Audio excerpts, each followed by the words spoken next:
ब्रह्मपुरी रामदेव बाबा सालवंत येथे स्फोट झाला। परिसरामध्ये उडाली खळबळ। येथील रामदेव बाबा सालवंत कारखान्यामध्ये दिनांक 19 नोव्हेंबरला सायंकाळी एक मोठा स्फोट झालाय।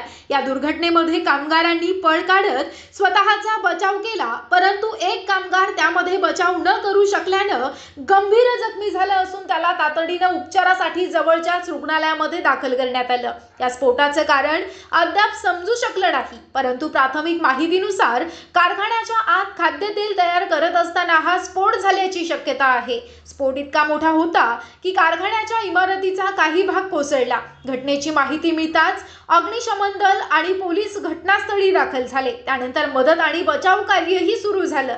दुर्घटना ही खाद्यतेल तयार करण्यात येणाऱ्या कारखान्यात घडल्याने आगीवर नियंत्रण मिळवण्याकरिता अग्निशमन दल प्रयत्न करत असताना आगीचा लोड मोठ्या प्रमाणामध्ये वाढत होता। त्यामुळे पोलीस प्रशासनाने सदर दुर्घटना बघायला येणाऱ्या नागरिकांना थांबवलं आणि कारखान्याकडे जाणारा रस्ता तात्काळ ब्लॉक केला, जेणेकरून कोणतीही जीवितहानी होऊ नये। पोलीस आणि प्रशासनाने या घटनेचा अधिक तपास सुरू केला। या घटनेने परिसरात मोठी खळबळ उडाली। या कारखान्यातील ही पहिली घटना नसून या अगोदर देखील कारखान्यामध्ये स्फोट होऊन आग लागली होती। त्यामुळे या कारखान्यामध्ये कार्यरत असलेले कामगार कर्मचाऱ्यांमध्ये मोठ्या प्रमाणात भीतीचं वातावरण निर्माण होऊन कामगारांच्या सुरक्षिततेवर प्रश्न निर्माण झाला।